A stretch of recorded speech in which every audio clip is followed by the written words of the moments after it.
Queridos confesores, hoy les traigo relatos que ocurrieron en lugares reales de México, donde la historia, la tradición y lo paranormal se mezclan de maneras que no creerían. Les pido que se suscriban al canal para traerles más contenido como este, que le den me gusta y si ustedes tienen alguna experiencia paranormal, pueden enviarla al correo que está apareciendo en pantalla. Ahora sí, pónganse cómodos, cierren los ojos y tápense bien, porque estamos a punto de adentrarnos en lo desconocido.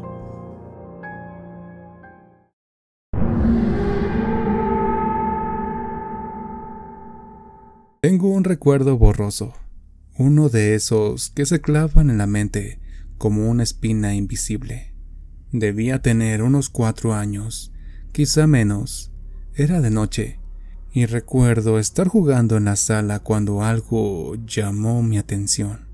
Frente a mí, de pie junto al sillón, había un hombre sin cabeza. No gritaba, no se movía con violencia, solo me hablaba con las manos. Sus movimientos eran lentos, torpes, casi como si intentara explicarme algo. No recuerdo haber escuchado sonido alguno, solo el silencio y el golpeteo acelerado de mi corazón.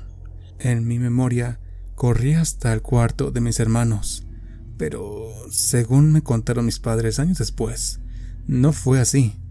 Ellos me encontraron parado, inmóvil, mirando fijamente una esquina vacía en la sala, con los ojos abiertos de par en par y sin responderles cuando me hablaban. Pasó el tiempo y aquella escena quedó como un mal sueño, hasta que escuché la historia completa de la casa.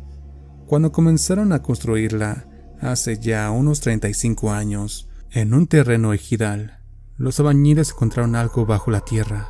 Mientras cavaban para hacer los cimientos y el aljibe, se toparon con lo que parecía una tumba familiar, un pasillo subterráneo con cuerpos a ambos lados. Mis padres contaron que el pasillo se extendía hacia el terreno vecino, así que decidieron hacer lo que muchos harían en su lugar. No es mi problema. Levantaron un muro, cerraron el acceso y continuaron la construcción, dejando aquella tumba sellada bajo la casa. Años más tarde, cuando la zona comenzó a poblarse, los vecinos también empezaron a tener hallazgos extraños. Ídolos de barro, piedras talladas, figuras rotas y otros objetos que parecían sacados de algún ritual antiguo. Se decía que, antes de que existieran las casas, esa zona era un cementerio indígena o quizá un lugar de entierros familiares. Y lo más inquietante no era lo que encontraban, sino lo que escuchaban. Por las noches, cuando el viento soplaba entre los terrenos baldíos, se oían pasos de niños corriendo, risas que se perdían entre la oscuridad y voces que parecían venir debajo de la tierra. Con el tiempo, todos los vecinos empezaron a tener sus propias historias: sombras en las paredes, golpes en las madrugadas, susurros desde los aljibes.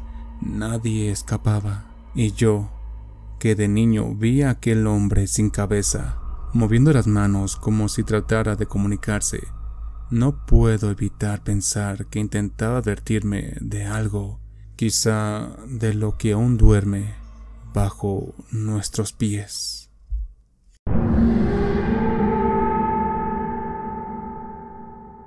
Viví muchos años en una zona que podría describirse como tranquila, o al menos eso creía.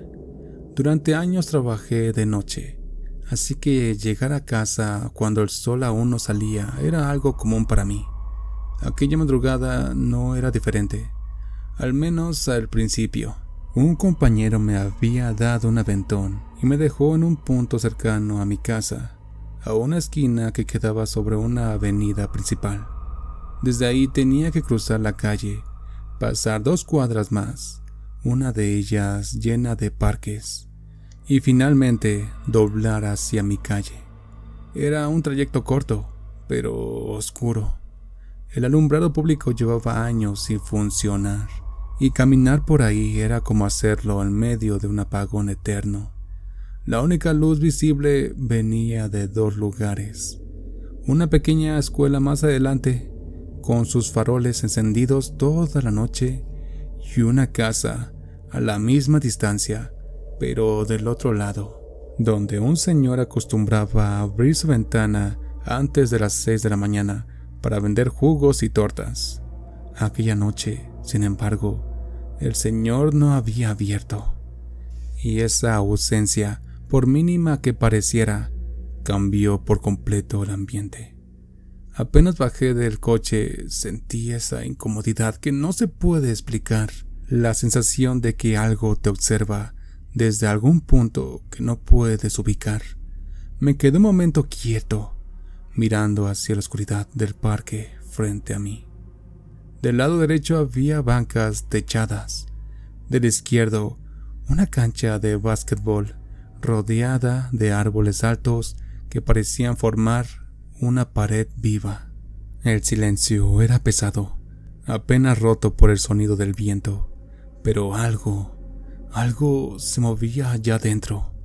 A simple vista parecía nada, una sombra quizá, pero cuando forzaba la vista podía distinguir figuras, siluetas delgadas, encorvadas, todas con capuchas o sudaderas. No se distinguía cabello, ni rostro, ni brillo alguno, solo cuerpos oscuros que se movían lentamente, como si esperaran algo.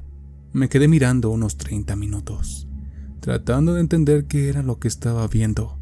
En ciertos momentos me pareció que las sombras se desplazaban más lejos, dejándose ver un poco más erguidas, un poco más humanas.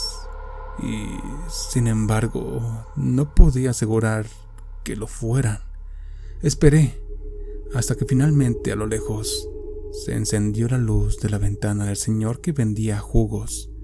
Aquella pequeña claridad me dio valor.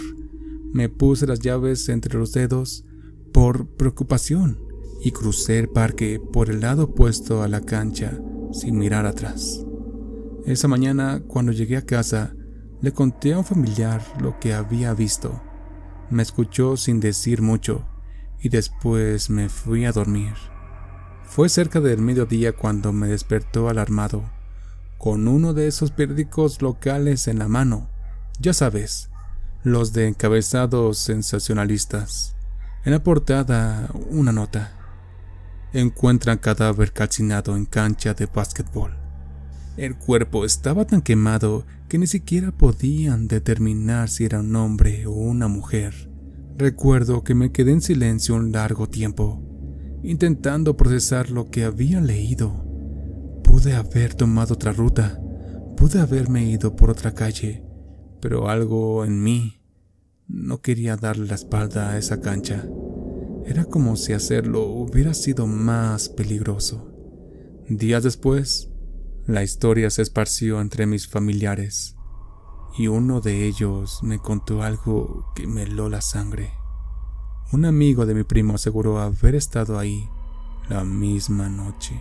Decía que venía borracho de una fiesta, sin transporte para volver a casa, y decidió dormir un rato en una combi abandonada en la otra esquina del parque.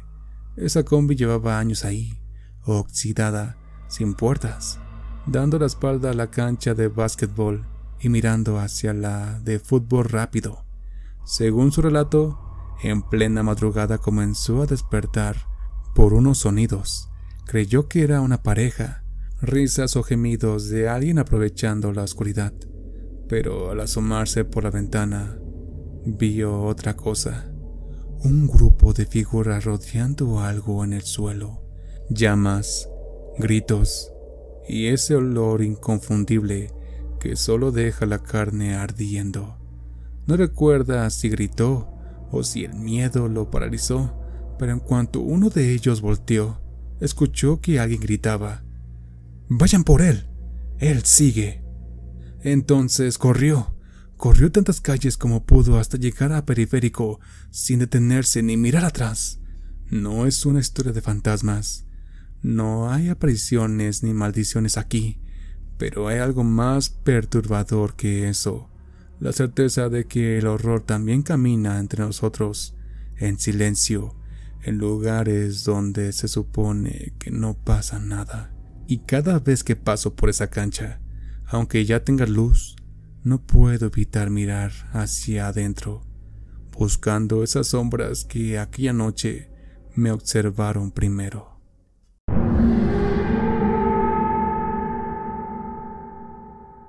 Acá donde vivo, uno de los tantos pueblitos que rodean Teotihuacán, todavía se respira esa mezcla entre lo antiguo y lo misterioso. No hay noche que no se escuche algún rumor, alguna historia vieja que los mayores cuentan con la misma naturalidad con la que otros hablan del clima. Y una de esas historias, quizá la más conocida en el pueblo, es la del jinete de la muerte. De vez en cuando, en plena madrugada, cuando el viento baja helado desde el Cerro Gordo, se oye el galopeo de un caballo recorriendo las calles empedradas. No se ve nada, no se escucha voz ni resueño, solo el sonido seco de los cascos contra el suelo. Y claro, uno podría pensar que es alguien paseando a su caballo a esas horas, pero ¿quién en su sano juicio lo haría a las 3 o 4 de la mañana? Dice que cuando ese caballo pasa, alguien del pueblo muere poco después. Algunos aseguran haberlo visto de reojo, un jinete vestido de negro, sin rostro, que cruza la calle sin detenerse y cuyo caballo deja una huella luminosa en el polvo antes de desvanecerse. No sé qué tan cierto sea, pero te juro que más de una vez he escuchado el galopeo allá afuera, cuando todo el mundo duerme y solo la luna parece despierta. Y lo curioso es que ese no es el único mito que se cuenta por aquí. También se habla del guerrero azteca que, según dicen, vaga entre las ruinas de la zona arqueológica, custodiando lo que queda de su templo. Algunos lo han visto con su penacho y lanza, caminando entre la niebla antes del amanecer. Y luego está la chava de la carretera, esa que se aparece en la orilla pidiendo aventón, y que desaparece justo cuando el coche llega al pueblo. Pero si hay algo que sí me pone los pelos de punta, son las brujas. De esas sí creo. Dicen los viejos que viven en el Cerro Gordo que en ciertas noches bajan a los pueblos a llevarse recién nacidos. Un vecino jura que su hijo vio una mujer delgada, con el cabello largo, que se paró frente a su ventana y lo miró con una sonrisa que no parecía humana. Él alcanzó a gritar y su papá salió corriendo. Dice que en ese instante la mujer se convirtió en una bola de fuego y salió disparada hacia el cerro. Yo no sé si era una bruja o un nahual, pero lo que sí vi con mis propios ojos fue una bola de fuego bajando al terreno baldío que está frente a mi casa, una esfera anaranjada flotando lentamente hasta perderse entre los matorrales. Y no fue la única vez. A veces en la madrugada se escuchan pasos en el techo de mi cuarto. A veces son ligeros, como si alguien caminara descalzo, pero otras suenan tacones en el techo a las 3 de la mañana. Los vecinos dicen lo mismo, que son las brujas o quizá un nahual que merodea por el pueblo buscando algo o a alguien. Y uno se ríe, claro, intentando tomárselo con humor. Pero cuando estás solo, en medio del silencio, y escuchas ese trote lejano del caballo mezclado con los pasos sobre tu techo, te das cuenta de algo. Aquí en Teotihuacán, las leyendas no se cuentan, caminan contigo.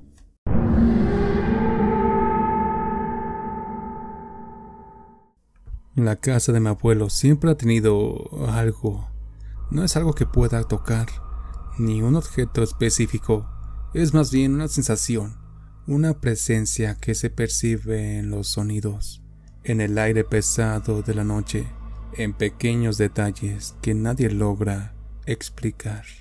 Varias veces hemos escuchado pasos en el techo, alguien que parece limpiarse los pies en la alfombra, puertas que se azotan por sí solas mientras todos dormimos. Recuerdo una noche en particular. Estábamos todos mis primos en el antiguo cuarto de mis tías y mi mamá, alrededor de las 2 o 3 de la mañana. Nos despertó el sonido de alguien arrastrando los pies sobre la alfombra. Al principio pensé que era un sueño, pero al abrir los ojos vi a uno de mis primos mirando fijamente al centro del cuarto, y los otros 3 comenzaban a levantarse lentamente, y entonces el arrastre se transformó en pasos pesados. El sonido avanzaba, primero por el cuarto, luego por el pasillo, hasta llegar a la entrada de la casa. La puerta estaba cerrada, pero de repente la oímos abrirse y azotarse con fuerza. No fue un hecho aislado. Mis primas y mis tíos han tenido experiencias mucho más desagradables. Mi mamá me contó que un día, mientras trabajaba en el despacho de mi abuelo, escuchó pasos detrás de ella, justo donde había una ventana que daba al patio. El aire se volvió helado de repente, y el monitor de la computadora comenzó a fallar, con movimientos y distorsiones como si alguien le hubiera puesto un imán encima. Asustada, mi mamá salió corriendo del despacho y nos pidió que revisáramos que todo estuviera bien. Y ahí estaban, huellas descalzas en el lodo del patio, justo frente a la ventana. Nadie más había pasado por ahí. Mis primas, por su parte, contaron que mientras jugaban en la computadora, sintieron un frío intenso que las envolvía. De repente, el escritorio comenzó a sacudirse violentamente y terminaron corriendo, aterradas. Cuando fuimos a ver, el mueble estaba muy lejos de donde estaba originalmente, y es tan pesado que ellas nunca podrían haberlo movido solas. Con los años, mi abuelo me contó algo que le dio un sentido aún más oscuro a todo lo que había pasado. Cuando construyeron la casa, durante las excavaciones, encontraron huesos de un adulto chaparro. No era cualquier hueso. Partes del tórax estaban cortadas, como si la persona hubiera sufrido una muerte violenta. Mi abuelo vive en Cholula, Puebla, donde se supone que ocurrió la matanza de los españoles. Según él, quizá era un cholulteca que murió durante ese episodio. No supo qué hicieron los trabajadores con los huesos. Aparentemente no reportaron el hallazgo para que el gobierno no les expropiara el terreno. Todo encaja. La casa se construyó sobre esa historia, sobre restos de un hombre que nunca tuvo descanso. Y quizá por eso, cada sonido extraño, cada puerta que se cierra sola, cada paso que se escucha sobre el techo, no es más que el eco de esa vida truncada. Un recordatorio silencioso de que algunos que mueren de manera injusta nunca se van del todo.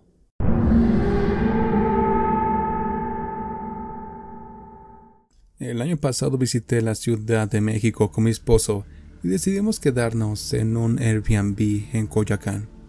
Las fotos parecían inofensivas, un departamento colonial, bonito, acogedor. Pero desde que entramos, sentí algo que no podía ignorar. Una vibra pesada, fría, como si algo invisible nos observara, evaluara. El departamento tenía un solo cuarto, pero estaba lleno de objetos personales, detalles de alguien que había vivido allí, figurillas de angelitos, como las que solían tener las abuelas, discos de los años 60 colgados en las paredes, cuadros que claramente habían sido pintados por la misma persona. La cama también tenía un aspecto antiguo, desgastado, como si hubiera pertenecido a una viejita.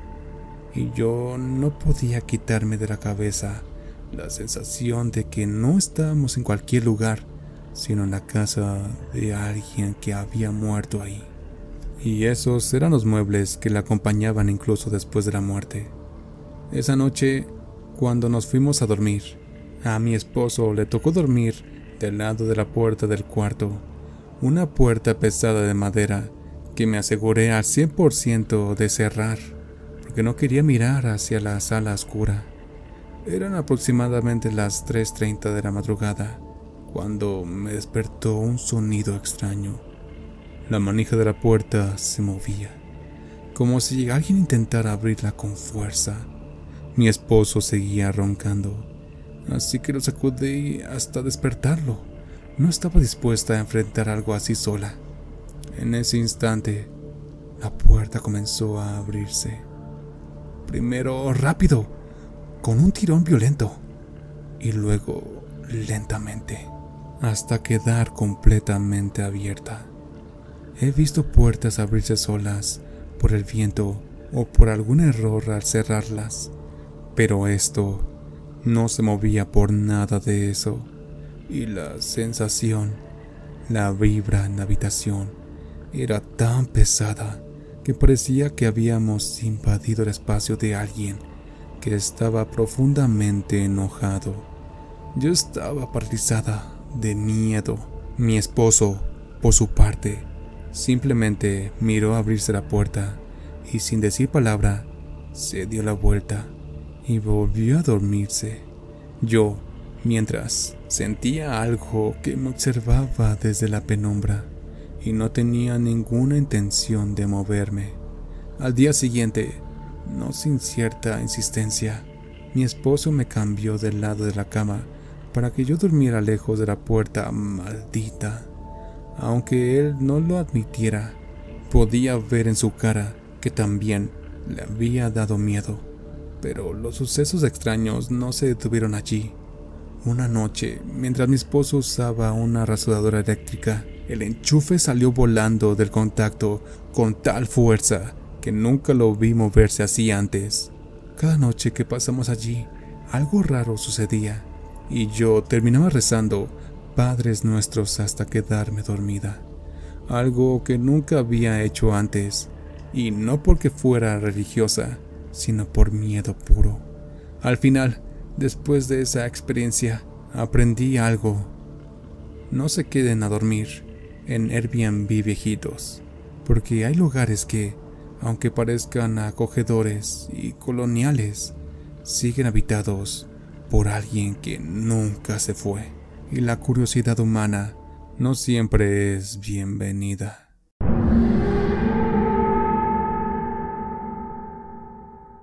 Hace algunos años fui a un pequeño pueblito. Nos quedamos en una choza de adobe, ya con partes en ruinas, filtraciones de aire por todas partes y un frío que calaba los huesos. La cama era tan incómoda que, entre el frío y el crujir de la madera vieja, no podía dormir. Yo iba con una camarada que siempre ha sido bueno para dormir. Yo, en cambio, estaba en vela, tratando de acomodarme como podía.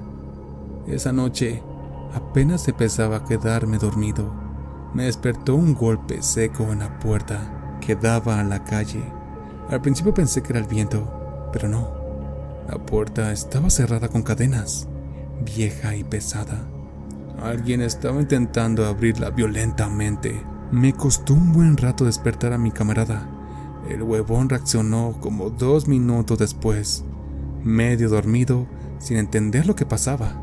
Cuando finalmente nos armamos de valor y fuimos a revisar, no había nadie. Ni rastro de pasos, ni de sombras. Ni siquiera la puerta había sufrido daños. No sé si fue un borracho perdido, alguna broma pesada, o algo que no pertenece a este mundo. Lo cierto es que en ese pueblito no tiene cantinas, ni gente de noche, ni prácticamente nadie de día. Es un pueblo casi fantasma, donde la soledad es tan densa que cada sonido parece multiplicarse.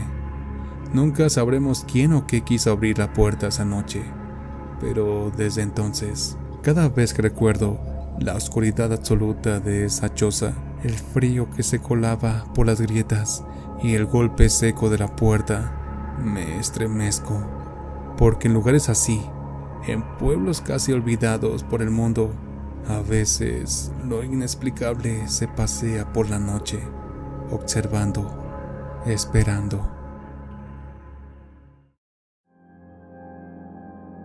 Y así terminan estas historias de encuentros paranormales en México. Si les gustó este viaje al lado más oscuro, suscríbanse para no perderse las demás historias y cuéntenme en los comentarios si alguna vez les ha pasado algo similar. Quién sabe, tal vez sus confesiones sean las próximas que escuchemos juntos. Hasta entonces, mantengan los ojos bien abiertos y recuerden, no estamos solos. Ahora sigan durmiendo.